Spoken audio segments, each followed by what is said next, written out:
MK, abus rituel et contrôle mental, c'est le titre du livre d'Alexandre Le Breton. Alors, il est aussi question du nouvel ordre mondial, ce qui est logique, puisque c'est un des points importants du projet mondialiste que d'avoir comme base le contrôle des populations. Alors ce livre n'est pas une petite synthèse sur le sujet, vous vous en doutez, puisqu'il fait près de 700 pages. Donc nous allons voir un petit peu plus tard les abus rituels. Nous allons voir de quoi il s'agit, de quoi il en retourne. Mais tout d'abord le contrôle mental. Alors le contrôle mental, c'est un outil d'esclavage qui supprime tout libre arbitre chez l'individu, tout esprit critique.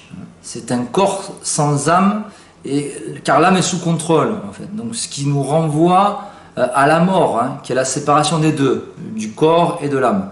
Donc ceux qui en sont victimes, quelque part, il y a une petite mort au fond d'eux, car ils ne sont plus vraiment eux-mêmes. Alors de nos jours, inutile de se voiler la face, l'humain est lobotomisé dès le plus jeune âge par toutes sortes de choses, les médias mainstream, les mauvais exemples sur les réseaux sociaux, sur son smartphone, la société de consommation, les programmes scolaires, l'éducation nationale républicaine, la télévision, la propagande.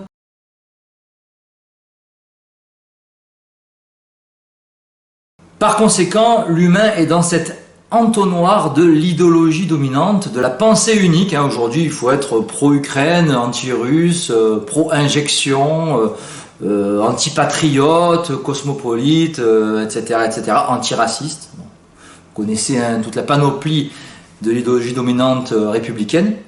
Et donc, il lui sera très difficile à cet humain de sortir de cette idéologie dominante. Il lui faudra faire des efforts pour s'en extirper. Cela passera par l'étude et d'autres sources d'informations. Alors l'un des points importants du contrôle mental, c'est la distraction. Distraction par le divertissement et la répétition. Les deux, divertissement et répétition, doivent atteindre le subconscient de l'être humain.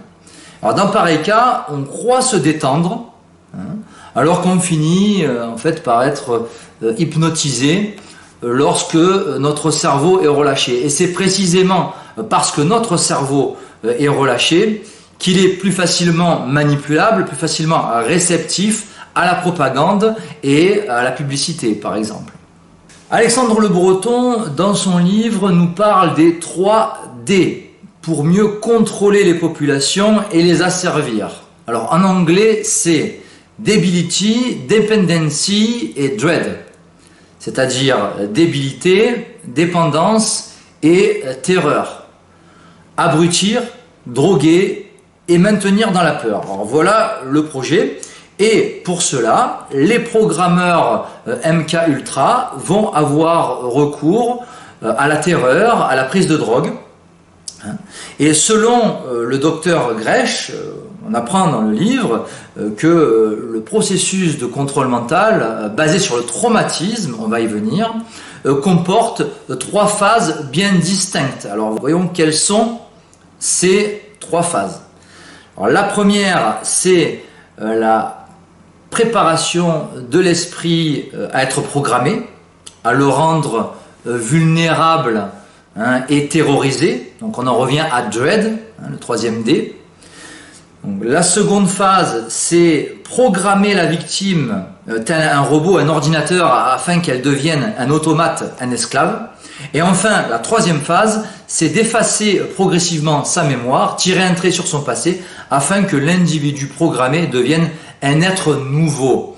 Donc quand on récapitule, lavage de cerveau, programmation, homme nouveau, formaté, robotisé, qui est en fait le but final de l'opération. Donc le lavage de cerveau s'effectue par la privation sensorielle et la prise de psychotropes. Alors cela peut être la drogue, la torture, l'hypnose, qui sont utilisées dans le cadre du contrôle mental. Et de ces traumatismes, il en découle une dissociation de l'identité, dissociation de la personnalité, sur lequel insiste Alexandre Le Breton. Alors cette dissociation de l'identité, est un point important pour le contrôle mental et l'asservissement du programmé. Alors dans son livre, les témoignages édifiants, même terrifiants abondent, il y en a énormément, qui nous parlent de sacrifices humains, sacrifices d'animaux, orgies sexuelles, meurtres, viols d'enfants, viols même de bébés, ce qui est assez hallucinant, quoi.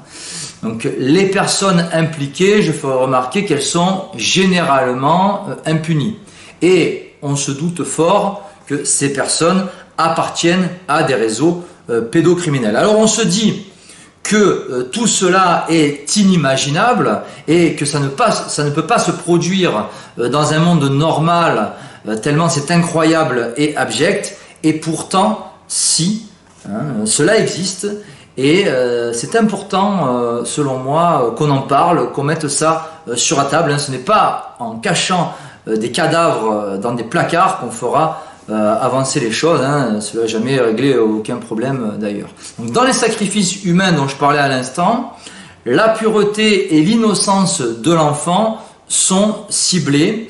Les bourreaux de ces enfants leur font peur, ils peuvent même les culpabiliser avant la torture, le viol, le meurtre, et cela vient en quelque sorte sanctionner cette pureté et cette innocence propre à l'enfance. Les sacrifices humains et la perversion sexuelle sont fréquents dans les rituels sataniques. Cette débauche sexuelle est très présente dans l'Ordo Templi Orientis, donc cette secte maçonnique et satanique auquel a appartenu Aleister Crowley, qui pratique la magie sexuelle et qui serait carrément l'OTO, d'après la psychologue australienne Raina Michelson, l'OTO serait un réseau pédocriminel. Pour Aleister Crowley, vampiriser sexuellement des enfants permet d'être immortel. Les satanistes vampirisent d'ailleurs volontiers leurs victimes. Pour eux, boire du sang est un acte de purification qui leur donne soi-disant du pouvoir, le pouvoir de tuer, le pouvoir de commettre des atrocités en toute impunité. La perversion sexuelle n'est pas réservée exclusivement à l'OTO, elle est aussi présente dans l'initiation à la Skull and Bones, donc cette secte maçonnique et satanique basée à l'université de Yale aux États-Unis. Donc ces sacrifices s'effectuent donc souvent lors de rituels initiatiques démoniaques. Et il est question de l'initiation maçonnique dans mon livre La franc-maçonnerie, 300 ans d'imposture, que j'avais publié à l'occasion du tricentenaire de la secte maçonnique, donc en 2017. Et donc il est question de cette initiation, d'après les travaux essentiellement de Charles Nicoulot. On distingue plusieurs étapes importantes dans l'initiation d'un franc-maçon. Il y a notamment la mort qui est suivie de la résurrection, il y a toute une série d'épreuves, il y a l'illumination, le fait de devenir un homme nouveau en tirant un trait sur son passé, et cette notion-là, on la retrouve aussi dans le processus de contrôle mental. Lors du rituel initiatique, il y a l'idée de mourir et de renaître. Mourir dans le monde profane, renaître dans l'ordre maçonnique en tant qu'initié. Donc on retrouve cela dans la Skull and Bones. Le choc traumatique sera utilisé pour basculer de l'un à l'autre, d'un monde à l'autre. Lors de l'initiation, le candidat meurt symboliquement pour devenir un autre homme. Puis, lors de sa résurrection, on lui, ça rappelle d'ailleurs Jésus-Christ, on lui confie un secret qu'il ne devra jamais dévoiler, c'est le fameux secret maçonnique. Alexandre Le Breton écrit à la page 77 de son livre « La terreur que subit le candidat est le point central du processus initiatique, sa vulnérabilité lors de cette expérience marque le pouvoir du groupe sur l'individu. Passer de la nature humaine à la nature divine est une notion importante de l'initiation maçonnique, alors que je rappelle que celui qui a une double nature humaine et divine, c'est Jésus-Christ, hein, et non pas nous. Donc cette conception est proprement luciférienne. Cette notion se retrouve en franc-maçonnerie dans les hauts grades, hein, être immortel et devenir Dieu, ce qui relève du péché d'orgueil, et nous renvoie par ailleurs à deux des mensonges de Satan à Adam et Ève: vous ne mourrez pas et vous serez comme des dieux. Alors ces gens-là qui sont sous l'emprise du démon sont en quête d'immortalité et aspirent à être Dieu eux-mêmes, ce qui rappelle d'ailleurs le projet transhumaniste de Ray Kurzweil. Donc cette promesse d'immortalité fait partie du secret maçonnique d'après l'ancien franc-maçon Bill Schnoebelen. De nos jours, des sociétés secrètes pratiquent ces rituels traumatiques en s'inspirant de cultes à mystère de l'Antiquité. Et il est aussi question dans le livre de faux cultes à mystère comme Bacchus, le culte de Mithra, hein, qui est en fait la représentation symbolique de Lucifer, hein, Mithra, donc c'est le culte de Lucifer. Et chez certains d'entre eux en franc-maçonnerie, les initiés pratiquent des sacrifices d'humains et d'animaux dans leurs rituels. Dans bien des affaires pédocriminelles sont impliqués des frères Latruelle, comme par exemple l'affaire du Carlton à Lille ou l'affaire de la Maison Bleue aux États-Unis en 1990, hein, où toutes les personnes impliquées étaient des francs-maçons. Donc ces deux réseaux maçonniques et pédocriminels, sont forcément liés. Il y a des initiés francs-maçons qui font partie des réseaux pédocriminels, mais cela ne signifie pas, bien évidemment, que tous les francs-maçons sont des pédocriminels. Il faut bien distinguer l'acte pédocriminel isolé de l'abus rituel en réunion organisé par un réseau. Ce sont deux choses bien différentes, même si l'acte est le même, le crime est le même en fait, mais généralement pas la décision judiciaire, hein, selon si vous êtes puissant ou isolé, avec du réseau ou sans appui, vous doutez bien que la sanction sera différente. Alors dans le premier cas, la personne sera logiquement sanctionnée par la justice républicaine, plus ou moins sévèrement, et dans le second cas, les pédocriminels seront le plus souvent couverts par le réseau, à moins qu'ils soient sacrifiés par le réseau, ce qui fut probablement le cas du Belge Marc Dutroux. Ces réseaux, eux, ne seront jamais démantelés, et pour cause, ils impliquent des personnes de pouvoir dans la justice, dans la politique, la police, la finance, etc. Le projet MK Ultra maintenant, alors à l'origine aux États-Unis, nous avons le talmudo-kabbaliste américain Sidney Gottlieb, hein, donc Ashkenaz, qui a dirigé ce projet démoniaque, hein, qui a travaillé pour la CIA. Ce projet a été lancé le 13 avril 1953 par Allen Dulles, qui était alors le directeur de la CIA. Il a été lancé avec un financement public, donc sur l'argent du contribuable américain, hein, c'est à noter.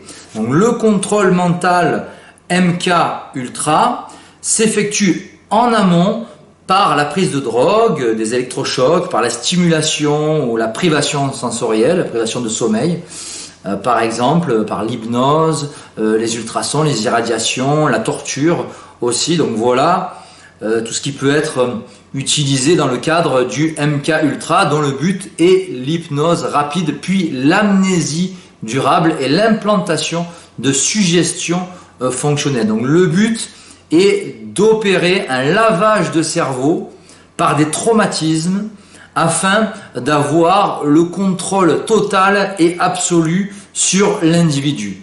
Ce point est essentiel à retenir. Et c'est par ces chocs traumatiques que la personne peut avoir un trouble dissociatif de l'identité, c'est-à-dire un TDI, hein, et par conséquent une fragmentation de sa personnalité.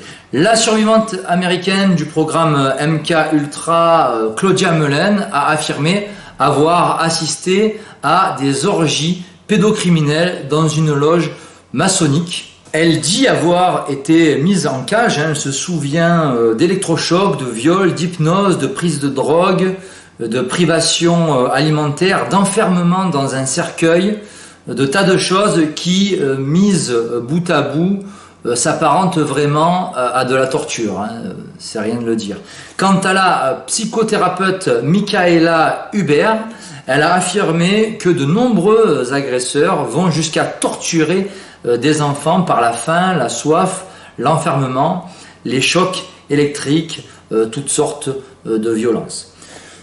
Le TDI, trouble dissociatif de l'identité, est post-traumatique. Ce trouble se produit suite à des abus sexuels ou des violences lors de l'enfance, hein, et cela conduit à un trouble de la mémoire, de la personnalité. Une nouvelle identité se substitue à celle d'origine. Donc ces personnes ayant des personnalités multiples, un fractionnement de l'identité, sont plus enclins à la possession démoniaque, au mauvais esprit. Et cela facilite l'emprise du démon, hein, chez elles.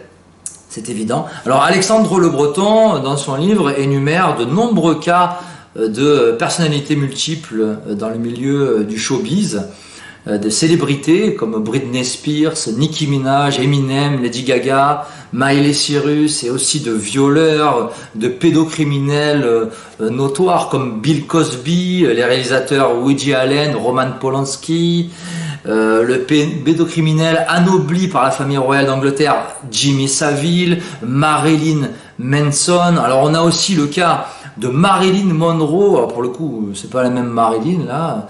On apprend que Marilyn Monroe fut la première célébrité d'Hollywood sous contrôle mental. Et selon Fritz Springmeier, hein, l'américain Springmeier, qui est un peu le spécialiste du contrôle mental outre-Atlantique, et Le Breton, lui, en France. Donc d'après Springmeier, Marilyn Monroe était l'esclave sexuelle d'Anton LaVey. Anton LaVey, fondateur de l'église de Satan et programmeur MK.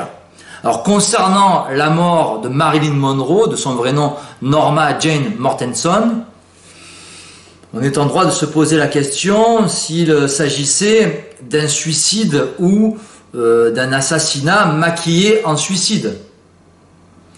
Sa mort était-elle due à un complot, ça serait un de plus d'ailleurs, hein, de la CIA? On ne le saura peut-être jamais. Alexandre Le Breton évoque aussi Aleister Crowley et Alfred Kinsey, dont les rapports Kinsey sont à l'origine de la révolution sexuelle. Donc Crowley et Kinsey, deux icônes pédosataniques qui ont participé à la dépravation sexuelle, à la dépravation des mœurs au XXe siècle, et nous en payons encore le prix aujourd'hui de cet esprit analogue à celui de mai 68, jouir sans entrave. Et alors là, avec eux, c'était vraiment sans aucune barrière, hein, vraiment sans aucune limite. Et on va le retrouver dans l'OTO, qui s'apparente à un réseau pédocriminel, je rappelle, comme dans la Golden Dawn, par exemple, dont a fait partie Aleister Crowley. Donc le but, chez eux, chez ces initiés, c'est de satisfaire ses désirs sexuels, avant toute autre chose, et au détriment de beaucoup de choses, de la morale, de la raison, etc. Alors on a aussi le cas du célèbre mannequin Karen Mulder, qui a été violée sous hypnose dès l'âge de 2 ans, ce qui est vraiment incroyable, ce genre de choses. Donc sa famille fréquentait des pédophiles, et Karen Mulder fut victime de viol suivi d'amnésie. Elle a été internée de force en hôpital psychiatrique par sa famille, et elle a parlé de toutes ces choses-là un jour chez Thierry Ardisson. Choc traumatique, fractionnement de la personnalité, possession démoniaque, tel est le schéma classique que l'on va retrouver dans les témoignages des survivants d'abus rituels qui ont eu un TDI, trouble dissociatif de l'identité.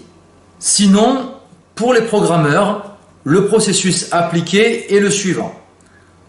Abus rituel, qui produit un choc traumatique, fractionnement, et enfin, programmation.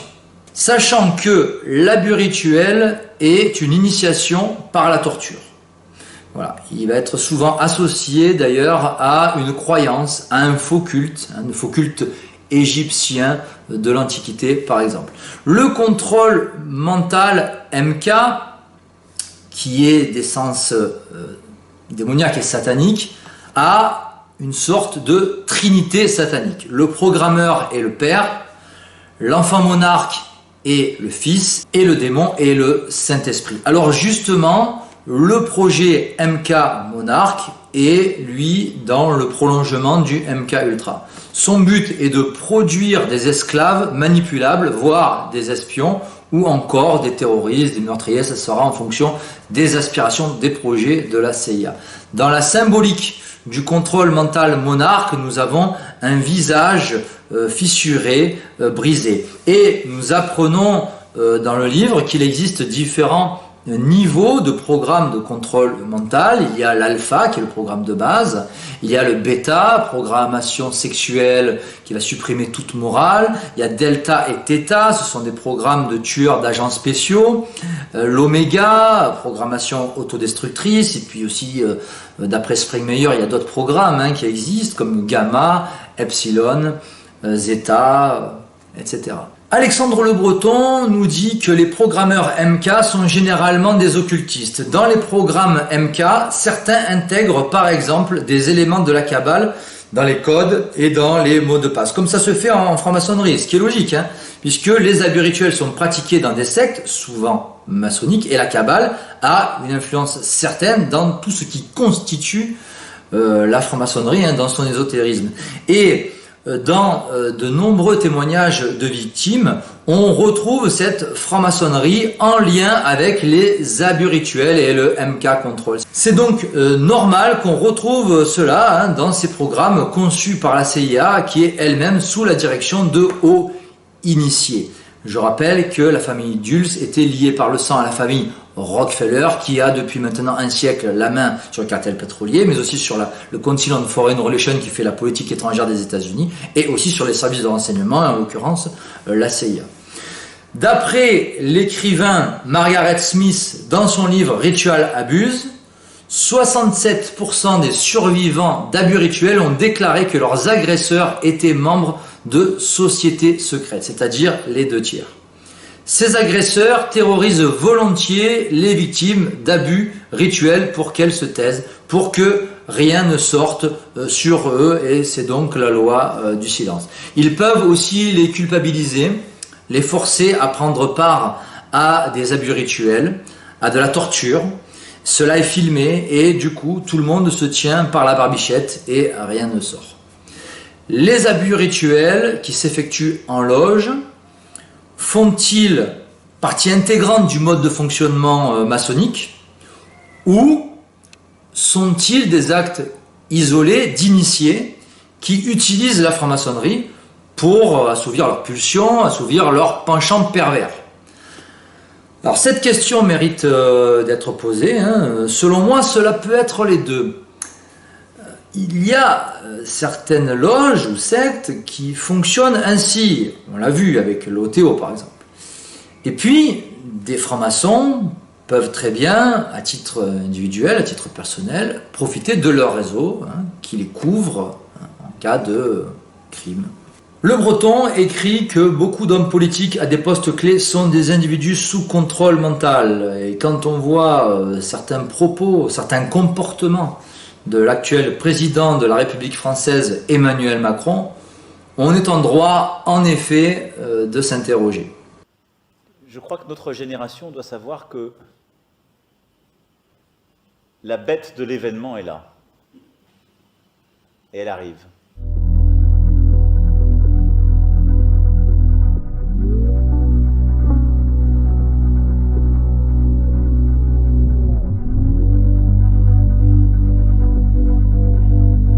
Le but de tous ces abus rituels traumatiques chez l'enfant, c'est qu'il soit sous l'emprise du démon par la dissociation de sa propre personne et d'aboutir à plusieurs identités. À la page 170 de son livre, Alexandre Le Breton écrit, je cite, « L'abus rituel visant le fractionnement de la personnalité est la pierre angulaire du contrôle mental, l'élément clé pour soumettre, exploiter et réduire au silence les victimes. Ce contrôle est obtenu par la création délibérée d'un trouble dissociatif de l'identité, par des traumatismes répétitifs en combinaison avec de l'endoctrinement, du conditionnement, de l'hypnose, divers psychotropes, le tout accompagné d'une programmation dont l'efficacité dépendra du niveau d'instruction que possède le réseau sur ce type de contrôle mental.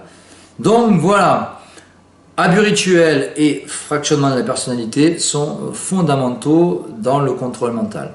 Nous avons aussi un rapport gouvernemental de l'Utah qui date de 1995 et qui définit l'abus rituel aux pages 162 et 163. Et ce rapport gouvernemental de l'Utah reconnaît que dans des sectes formant un réseau, certaines sectes maçonniques forment un réseau pédocriminel, dans ces sectes, des satanistes pratiquent des abus rituels et des sacrifices d'enfants. Et ce rapport gouvernemental écrit cela noir sur blanc. L'oligarchie mondialiste qui s'efforce d'appliquer son agenda a besoin d'agents, d'exécutants francs-maçons, dociles et surtout tenus par des casseroles, donc plus faciles à manipuler et même à éliminer. Le contrôle mental appliqué par ces exécutants va jouer un rôle important. Le contrôle mental est clairement en lien avec le nouvel ordre mondial. Cela peut être un chef d'État, un ministre, un journaliste, un membre des services secrets, des services de renseignement ou un terroriste. Alors qu'il s'agisse des abus rituels, du satanisme, du complot mondialiste, le problème, c'est que la plupart des gens qui ne s'informent pas, qui n'étudient pas, qui ne se forment pas, la plupart des gens n'y croient pas, malgré les preuves avancées. Ou alors, ils croient que ces phénomènes sont très isolés et marginaux, ce qui est une erreur. Les violences sexuelles, les violences physiques, la torture, les sacrifices humains, tout cela existe et est pratiqué par des hommes comme par des femmes dans des sectes, notamment sur des enfants. Et ce ne sont pas des cas isolés, hélas. Il y a chaque année des enfants qui disparaissent et on n'en parle pas ou presque pas, ou alors très peu.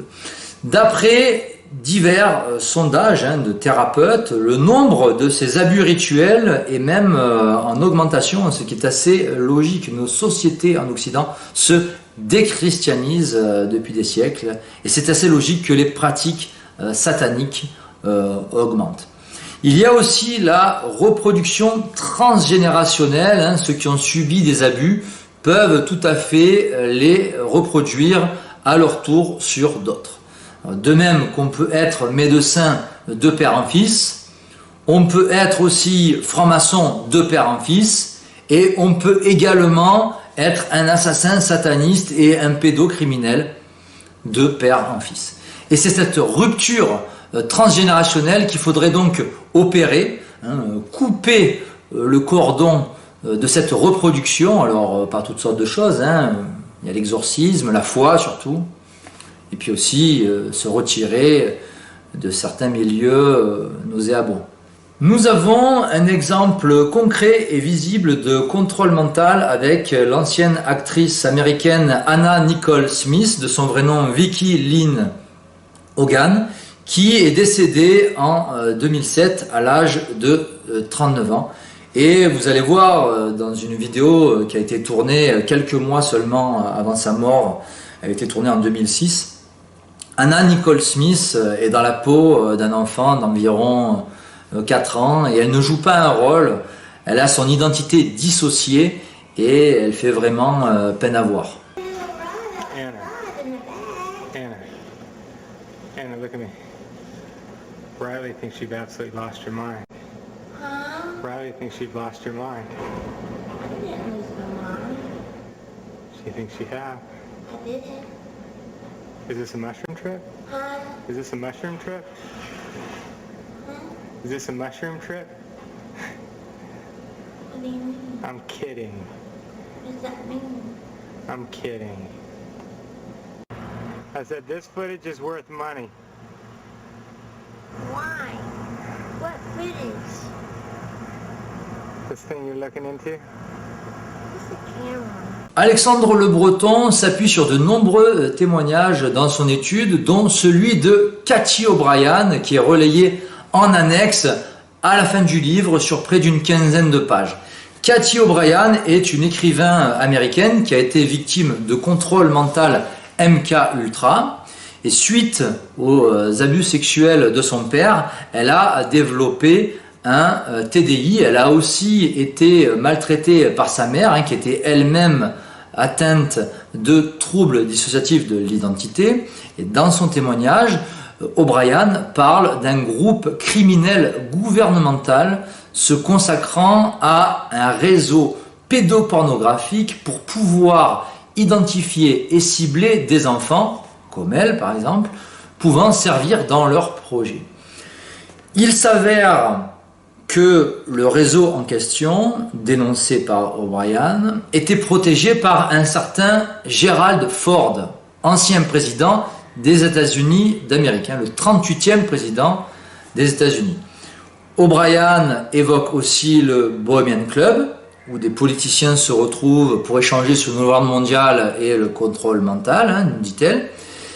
Cathy O'Brien a assisté à un horrible rituel de sang, dit-elle, nommé rite de maintien du silence, qui était en fait une inversion de la messe catholique. O'Brien a eu Wayne Cox comme premier maître, qui avait lui-même assassiné sous ses yeux un SDF, alors certainement pour la traumatiser, et Wayne Cox suivait les ordres du sénateur Robert Byrd. O'Brien a été l'esclave sexuel de Bill Clinton, dont elle dit qu'il est aussi un homosexuel, à l'instar de son épouse Hillary Clinton. Donc voilà un drôle de couple qui était à la Maison Blanche. Et donc selon elle, O'Brien, à la tête des programmes MK de la CIA, ce sont tous des apôtres du nouvel ordre mondial, qu'ils soient démocrates ou républicains, c'est bonnet blanc, blanc bonnet, comme chacun sait. Nous avons aussi, et bien sûr, et je vais terminer là-dessus, en France, le témoignage éloquent des enfants du magistrat Pierre Roche, qui a été président d'une chambre de cour d'appel et qui est décédé en février 2003. Ces enfants, Charles-Louis et Diane Roche, ont témoigné face caméra. Ils étaient même allés au théâtre de la Main d'Or chez Dieudonné à Paris. Et ils parlent de soirées filmées avec viol, torture, meurtre, impliquant les milieux judiciaires, policiers, politiques. Charles-Louis parle même de 71 magistrats pédophiles couverts et encore en fonction et qui sont tous tenus par leur casserole. C'est dire si le mal est profond en France comme à l'étranger, et c'est dire aussi l'utilité de ces témoignages et aussi l'utilité d'études comme celle d'Alexandre Le Breton, l'une sur le contrôle mental essentiellement, l'autre, son deuxième bouquin, en lien avec la franc-maçonnerie. Voilà, donc c'est deux livres complétant le mien, qui est une grosse synthèse sur la franc-maçonnerie, synagogue de Satan. Voilà, je vous dis à bientôt et que Dieu vous garde. Ciao, ciao.